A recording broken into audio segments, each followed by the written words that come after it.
नमस्कार दोस्तों, मैं आपका दोस्त अंकित बाजपेयी एक बार फिर से आपका अपने YouTube चैनल अवर ग्रीन प्लैनेट पर स्वागत करता हूं। तो दोस्तों, आज की इस वीडियो में हम बात करेंगे किस तरीके से आप अपने घर में तैयार कर सकते हैं ऑर्गेनिक लिक्विड फर्टिलाइजर बहुत ही आसान तरीके से। और सबसे अच्छी बात यह है कि इसके लिए आपको कहीं जाने की जरूरत नहीं है, बल्कि हमारे किचन में, हमारे गार्डन में जो वेस्ट निकलता है, कचरा निकलता है, उसको ही हम रिसाइकिल करके ये लिक्विड फर्टिलाइजर तैयार कर सकते हैं। और इसको हम यूज कर सकते हैं इंडोर प्लांट, आउटडोर प्लांट, फूल के पौधों पे, वेजिटेबल प्लांट पे, तो हर तरीके के पौधों पे हम इसका इस्तेमाल कर सकते हैं। और इसके बाद जो आपके प्लांट की परफॉर्मेंस होती है वो भी बहुत ज्यादा इंप्रूव हो जाती है। तो इस वीडियो में स्टेप बाय स्टेप सारी डिटेल मैं आपके साथ शेयर करूंगा, तो बिना स्किप किए हुए पूरा वीडियो देखिएगा और बिना लेट किए हुए आज का वीडियो स्टार्ट करते हैं।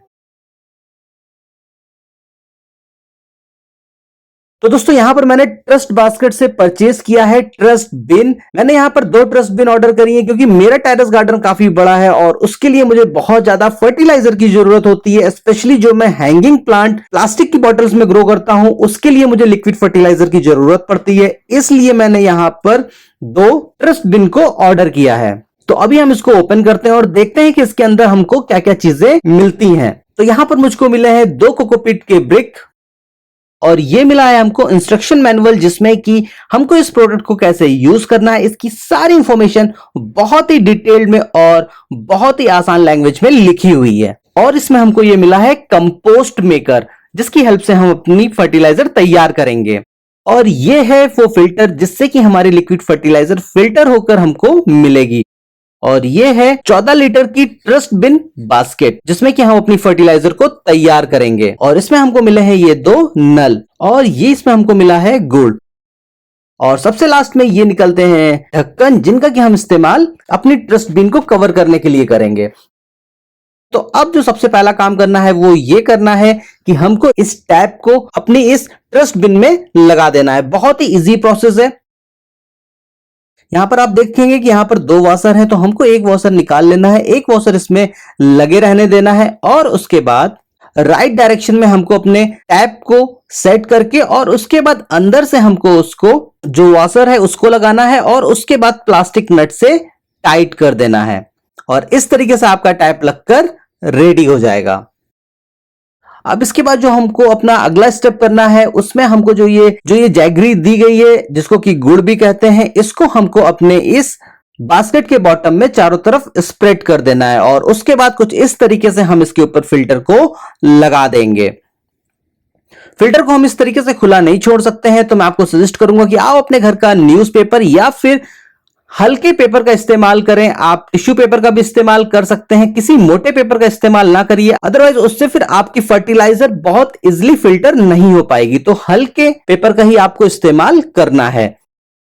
अब हम ये कंपोस्ट मेकर निकाल लेंगे क्योंकि ये एक बहुत ही इंपॉर्टेंट फैक्टर है हमारे लिक्विड फर्टिलाइजर जो तैयार होगी उसके लिए। ये एक बहुत ही इंपॉर्टेंट फैक्टर है। और मैं आपको बता दूं कि यूज करने के बाद जो भी आपका ये पाउडर बच रहा है, इसको आप खुला ना रखिए, बल्कि आप इसको एयर टाइट कंटेनर में रखें, अदरवाइज ये पाउडर खराब हो जाएगा। तो यहां पर आप देख सकते हैं कि मैंने अपने किचन से कुछ सब्जियों के छिलके लिए हुए हैं, कुछ अपने गार्डन की सूखी हुई पत्तियां, कुछ आप देख सकते हैं ये टमाटर की मैंने कुछ पत्तियों की प्रूनिंग की थी तो मैंने उनको भी ले लिया है। तो ये सारी चीजें, यानी कि हमारे किचन में जो भी वेस्ट निकलता है और जो भी हमारे टेरेस गार्डन में सूखी पत्तियां, हरी पत्तियां, ये जो सारी चीजें निकलती हैं, इन सब चीजों का हम इस्तेमाल अपने इस बिन में कर सकते हैं। और अच्छा रिजल्ट पाने के लिए जो भी आप ये वेजिटेबल वेस्ट यूज कर रहे हैं, इनको छोटे छोटे टुकड़े में काट लीजिए, तो इससे आपको एक अच्छा रिजल्ट मिलेगा। और इसमें आप सब्जी और फल के छिलकों के अलावा अंडे के छिलके, चपाती, राइस, रोटी, इडली, डोसा, ये सारी चीजें भी ऐड कर सकते हैं। लेकिन आपको जो लिक्विड फूड है उसको पूरी तरीके से अवॉइड करना है। इट मींस कि आप इसमें दाल, सांभर जैसी चीजों का आप इस्तेमाल नहीं कर सकते हैं। तो अब हम 2 इंच अपने इस बिन को भर देंगे सूखी हुई पत्तियों से और जो भी सब्जी के छिलके हैं उससे भर देंगे। और उसके बाद 2 स्पून इस पाउडर को चारों तरफ स्प्रिंकल कर देना है। और उसके बाद 2 इंच फिर से हमको सेम मेथड से जो भी पत्तियां हैं, जो भी वेजिटेबल के छिलके हैं, उनकी एक लेयर लगानी है और उसके ऊपर फिर से हमको इस पाउडर को स्प्रिंकल कर देना है। ये प्रोसेस हमको कंटिन्यू करते रहना है जब तक कि हमारी ये बिन ऊपर तक पूरी भर ना जाए। यहाँ पर मैंने बकेट को एक बार में भर दिया है क्योंकि मेरे टेरेस गार्डन में बहुत ढेर सारी सी पत्तियां थी और मैंने काफी ढेर सारी वेजिटेबल पील्स कलेक्ट कर ली थी। लेकिन ऐसा करना बिल्कुल भी कंपलसरी नहीं है, बल्कि आप डेली बेसिस पर जैसे जैसे आपके किचन में वेस्ट निकलता जाता है आप उसका इस्तेमाल कर सकते हैं और इसको ग्रेजुअली धीरे धीरे फिलअप कर सकते हैं। तो अभी आप यहां पर देख सकते हैं कि हमारा ये बिन पूरी तरीके से भर गया है और अब हम इसको इसके ढक्कन से एयर टाइट कवर कर देंगे। याद रखिए कि आपको इसको डायरेक्टली सनलाइट में नहीं रखना है, क्योंकि अगर बहुत ज्यादा इसको गर्म मिलती है तो इसमें जो माइक्रोब्स डेवलप होंगे वो खत्म हो जाएंगे। सेम उसी तरीके से आपको डेली ये लिड ओपन नहीं करना है, क्योंकि अगर आप बार बार इस लिड को ओपन करते हैं तो भी आपकी फर्टिलाइजर अच्छी तरीके से डेवलप नहीं हो पाएगी। तो आप इसको रूम टेम्परेचर पे कहीं पे भी इंडोर प्लेस पर रख सकते हैं। तो चलिए अब मिलते हैं कुछ दिनों के बाद और देखते हैं आगे का अपडेट। तो यहां पर दोस्तों 10 दिन हो गए हैं पूरे और चलिए अभी हम इसको ओपन करके देखते हैं। और ये आप देख सकते हैं कि ये है रिजल्ट 10 दिन के बाद का। मैंने अपनी इस बास्केट को ऊपर तक पूरा फिलअप कर दिया था और अभी 10 दिन में ये इतना श्रिंक कर गया है। तो अब हम इसमें फिर से जो भी हमारे घर में सब्जी के छिलके निकलते हैं हमको उनको लेना है और अपने टेरेस गार्डन की जो भी हमारी सूखी या फिर ग्रीन पत्तियां हैं हम उसका इस्तेमाल करेंगे। तो इस तरीके से हमने इसको फिर से भर दिया है और अब हम इसके ऊपर कंपोस्ट मेकर पाउडर का इस्तेमाल करेंगे। याद रखिए कि आपको हर 2 इंच के बाद इस पाउडर का इस्तेमाल करना है। इनिशियली अगर आप फर्स्ट और सेकंड टाइम में ये मेथड ट्राई कर रहे हैं तो मैं आपको सजेस्ट करूंगा कि आप 2 चम्मच की जगह पे थोड़ा सा ज्यादा पाउडर का इस्तेमाल करें ताकि आपको एक अच्छा रिजल्ट मिले। कई बार ये प्रोसेस करने के बाद जब आप बहुत ज्यादा यूज्ड टू हो जाएंगे तब आपको कोई भी प्रॉब्लम होने वाली नहीं है। तो चलिए अभी हम इसको बंद कर देते हैं और मिलते हैं कुछ दिनों के बाद और देखते हैं इसका आगे का अपडेट। तो यहां पर 22 दिन हो गए हैं पूरे, जिसमें कि अभी हमने 12 दिन पहले इसमें फिर से जो श्रिंक कर गया था उसके बाद हमने इसको फिर से सूखी हुई पत्तियों से और सब्जियों के छिलके से कवर किया था और अभी आप देख सकते हैं कि इसमें लिक्विड फर्टिलाइजर बनने लगी है और ये आप देख सकते हैं कि ये हमको लिक्विड फर्टिलाइजर मिल गई है। अब यहां से आपको याद रखना है कि हर 3 से 4 दिन में इस तरीके से आपको लिक्विड फर्टिलाइजर हार्वेस्ट करते रहना है और इस फर्टिलाइजर का इस्तेमाल आप अपने गार्डन में कर सकते हैं। याद रखिए कि आपको इस फर्टिलाइजर को डायरेक्टली इस्तेमाल नहीं करना है। 1:30 का रेशियो रखना है, यानी कि 1 अनुपात आपका ये फर्टिलाइजर रहेगी और उसमें 30 अनुपात पानी का रहेगा। इस रेशियो में आपको इस फर्टिलाइजर को डाइल्यूट कर लेना है और उसके बाद आप इसको अपने सभी तरीके के प्लांट के ऊपर दे सकते हैं। तो यहां पर आप देख सकते हैं कि मेरे टेरेस गार्डन में काफी अलग अलग वैरायटी के पौधे लगे हुए हैं, तो मैं इन सब में थोड़ी थोड़ी ये फर्टिलाइजर दे दूंगा। और सबसे अच्छी बात इस फर्टिलाइजर की ये है कि ये नेचर फ्रेंडली है, ये पूरी तरीके से प्योर ऑर्गेनिक फर्टिलाइजर है और इसके लिए मुझे किसी भी तरीके की कोई भी एक्सपेंस करने की भी जरूरत नहीं है।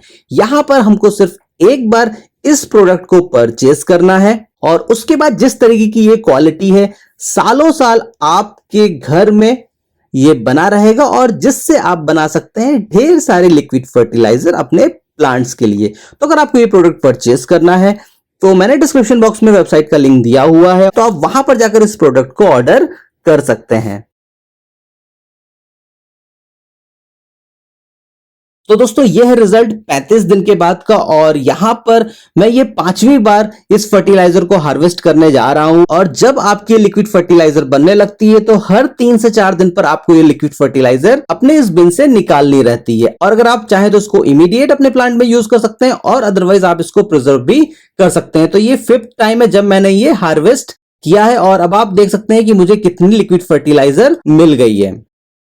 और 5 से 6 बार ये लिक्विड फर्टिलाइजर हार्वेस्ट करने के बाद आपको अपने इस वेस्ट को कंपोस्ट में कन्वर्ट करने के लिए कुछ प्रोसेस करना पड़ेगा, जिसके लिए कि हमको कोकोपीट मिला है। और ओपन करने के बाद एक बास्केट में इसको रखकर हम इसमें 1200 ml से लेके 1500 ml तक हम पानी ऐड करेंगे और उसके बाद इसको अगले आधा घंटे के लिए ऐसे ही छोड़ देंगे।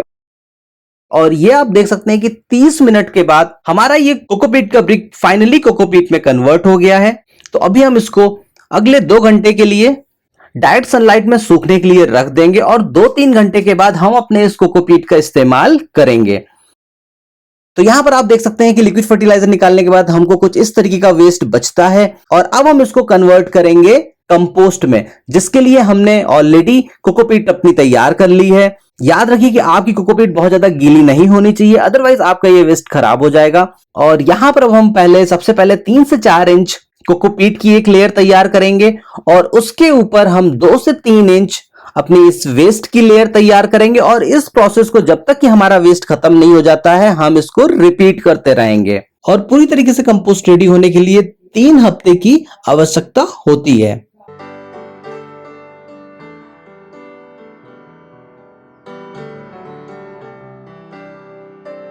तो यहां पर अभी हमने अपने सारे वेस्ट को यूज कर लिया है और अब इसको फाइनली कोकोपीट से पूरा कवर कर देंगे। और कोकोपीट को कवर करने के बाद इसको हम पेपर से या कार्डबोर्ड से कवर कर देंगे। तो अब यहां पर हमने इसको पूरी तरीके से कवर कर लिया है और इसको डायरेक्टली सनलाइट में नहीं रखना है, आपको शेडेड एरिया में रखना है। और 2 से 3 वीक के बाद आप देखेंगे कि आपका ये वेस्ट फाइनली कंपोस्ट में कन्वर्ट हो जाएगा, जिसका कि आप इस्तेमाल अपने प्लांट पर कर सकते हैं। दोस्तों अभी 3 दिन हुए हैं पूरे और 3 दिन के बाद आपको याद रखना है कि हर 3 से 4 दिन पे आपको अपने इस कोकोपीट और वेस्ट के मिक्सचर को चलाते रहना है ताकि आपको एक अच्छा कंपोस्ट बनकर मिले।